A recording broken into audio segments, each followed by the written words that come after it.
जय श्री राधे कृष्ण। राधे राधे।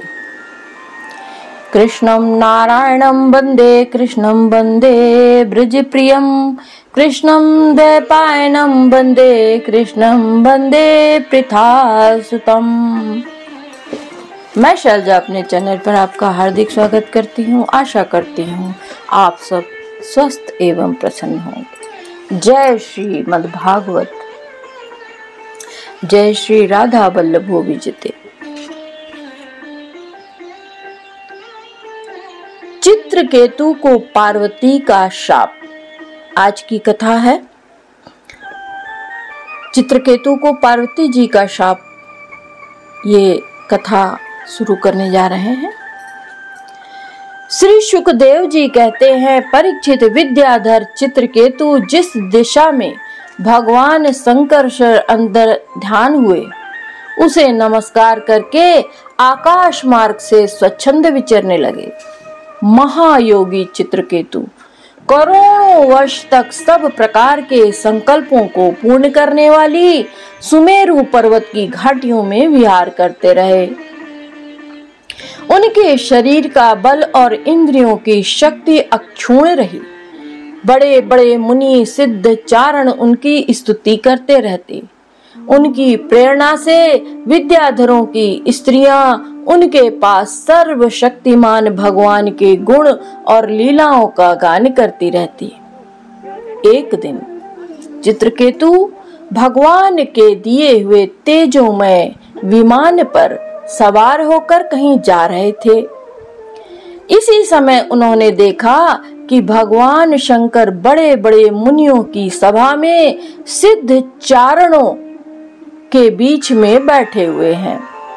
साथ में भगवती पार्वती को अपनी गोद में बिठाकर एक हाथ से उन्हें आलिंगन किए हुए हैं।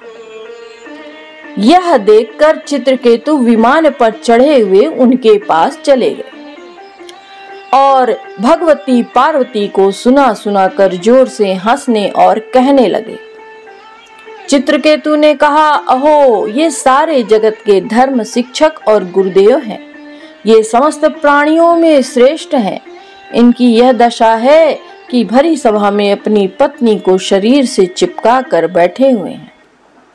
जटाधारी बहुत बड़े तपस्वी एवं ब्रह्मवादियों के सभापति होकर भी साधारण पुरुष के समान निर्लज्जता से गोद में स्त्री लेकर बैठे हैं। प्रायः साधारण पुरुष भी एकांत में ही स्त्रियों के साथ उठते बैठते हैं, परंतु ये इतने बड़े व्रतधारी होकर भी उसे भरी सभा में लिए बैठे हैं। श्री सुखदेव जी कहते हैं, परीक्षित भगवान शंकर की बुद्धि अगाध है। चित्रकेतु का यह कटाक्ष सुनकर वे हंसने लगे, कुछ भी बोले नहीं। उस सभा में बैठे हुए उनके अनुयायी सदस्य भी चुप रहे। चित्रकेतु को भगवान शंकर का प्रभाव नहीं मालूम था, इसीलिए वे उनके लिए कुछ बुरा भला बक रहे थे। उन्हें इस बात का घमंड हो गया था कि मैं जितेंद्रिय हूँ। पार्वती जी ने उनकी यह धृष्टता देखकर क्रोध से कहा। पार्वती जी बोली, अहो, हम जैसे दुष्ट और निर्लज्जों का दंड के बल पर शासन और तिरस्कार करने वाला प्रभु इस संसार में यही है क्या? जान पड़ता है कि ब्रह्मा जी, भृगु, नारद आदि उनके पुत्र, सनकादि परम ऋषि, कपिल देव और मनु आदि बड़े बड़े महापुरुष धर्म का रहस्य नहीं जानते। तभी तो वे धर्म मर्यादा का उल्लंघन करने वाले भगवान शिव को इस काम से नहीं रोकते। ब्रह्मा आदि समस्त महापुरुष जिनके चरण कमलों का ध्यान करते रहते हैं, उन्हीं मंगलों को मंगल बनाने वाले साक्षात जगत गुरु भगवान का और उनके अनुयायी महात्माओं का इस अधम क्षत्रिय ने तिरस्कार किया है और शासन करने की चेष्टा की है। इसलिए यह ढीठ सर्वथा दंड का पात्र है। इसे अपने बड़प्पन का घमंड है। यह मूर्ख भगवान श्री हरि के चरण कमलों में रहने योग्य नहीं है। जिनकी उपासना बड़े बड़े सत्पुरुष किया करते हैं। चित्रकेतु को संबोधन कर, अतः दुर्मते तुम पापमय असुर योनि में जाओ। ऐसा होने से बेटा तुम फिर कभी किसी महापुरुष का अपराध नहीं कर सकोगे। श्री सुखदेव जी कहते हैं, परीक्षित, जब पार्वती जी ने इस प्रकार चित्रकेतु को शाप दिया, तब वे विमान से उतरे और सिर झुकाकर उन्हें प्रसन्न करने लगे। चित्रकेतु ने कहा, माता पार्वती, मैं बड़ी प्रसन्नता से अपने दोनों हाथ जोड़कर आपका श्राप स्वीकार करता हूँ, क्योंकि देवता लोग मनुष्यों के लिए कुछ भी कह देते हैं। वह उनके प्रारब्धानुसार मिलने वाले फल की पूर्व सूचना मात्र होती है। देवी, यह जीव अज्ञान से मोहित हो रहा है और इसी कारण इस संसार चक्र में भटकता रहता है तथा सदा सर्वदा सर्वत्र सुख और दुख भोगता रहता है। माताजी, सुख और दुख को देने वाला न तो अपना आत्मा है और न कोई दूसरा। जो अज्ञानी हैं वे ही अपने को अथवा दूसरे को सुख दुख का कर्ता माना करते हैं। यह जगत सत्व रज आदि गुणों का स्वाभाविक प्रवाह है। इसमें क्या शाप, क्या अनुग्रह, क्या स्वर्ग, क्या नरक और क्या सुख, क्या दुख।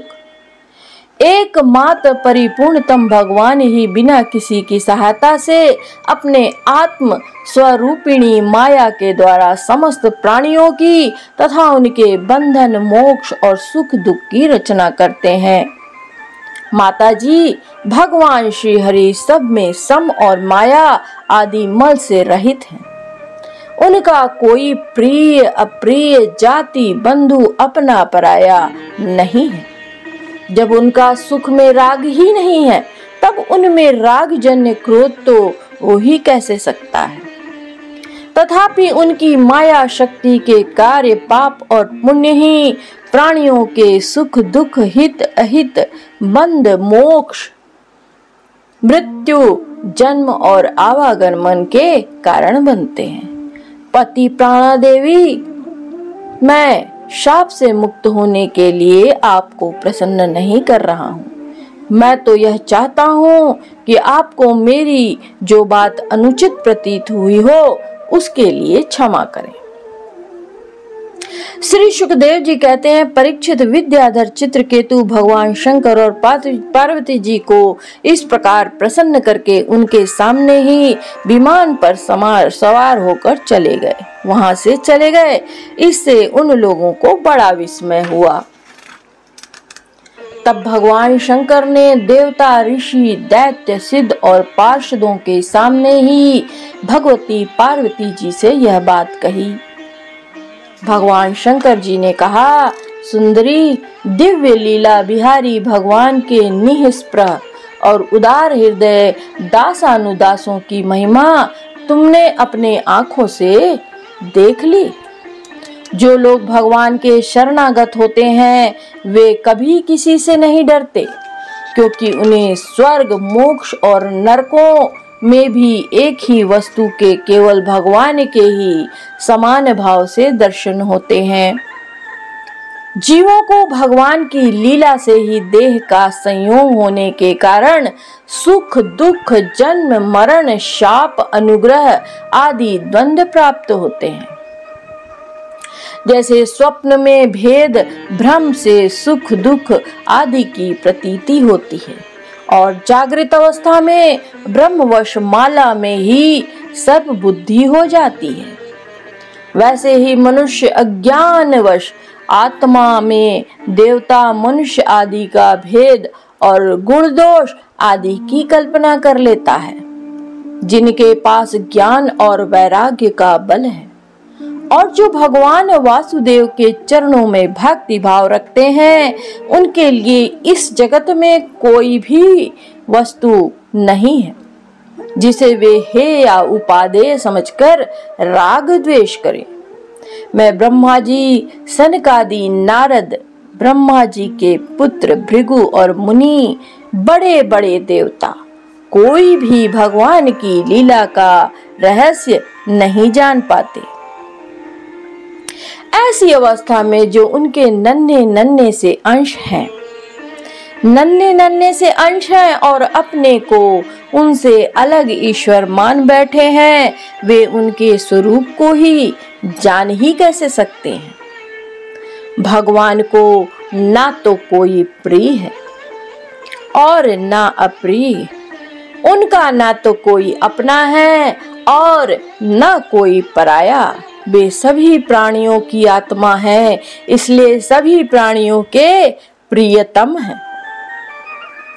प्रिय यह परम भाग्यवान चित्रकेतु उन्हीं का प्रिय अनुचर, शांत एवं समदर्शी है और मैं भी भगवान श्री हरि का ही प्रिय हूँ। इसलिए तुम्हें भगवान के प्यारे भक्त, शांत समदर्शी महात्मा पुरुषों के संबंध में किसी प्रकार का कोई आश्चर्य नहीं करना चाहिए। श्री सुखदेव जी कहते हैं, परीक्षित, भगवान शंकर का यह भाषण सुनकर भगवती पार्वती की चित्तवृत्ति शांत हो गई और उनका विस्मय जाता रहा। भगवान के परम प्रेमी भक्त चित्रकेतु भी भगवती पार्वती को बदले में शाप दे सकते थे, परंतु उन्होंने उन्हें शाप न देकर उनका शाप सिर चढ़ा लिया। यही साधु पुरुष का लक्षण है। यही विद्याधर चित्रकेतु दानव योनि का आश्रय लेकर त्वष्टा के दक्षिणाग्नि से पैदा हुए। वहां इनका नाम वृत्रासुर हुआ और वहां भी ये भगवत स्वरूप के ज्ञान और भक्ति के परिपूर्ण ही रहे। तुमने मुझसे पूछा था कि वृत्रासुर का दैत्य योनि में जन्म क्यों हुआ और उसे भगवान की ऐसी भक्ति कैसे प्राप्त हुई। उसका पूरा विवरण मैंने तुम्हें सुना दिया। महात्मा चित्रकेतु का यह पवित्र इतिहास केवल उनका ही नहीं, समस्त विष्णु भक्त का महात्म्य है। इसे जो सुनता है वह समस्त बंधनों से मुक्त हो जाता है। जो पुरुष प्रातः काल उठकर मौन रहकर श्रद्धा के साथ भगवान का स्मरण करते हुए इस इतिहास का पाठ करता है, उसे परम गति प्राप्त होती है।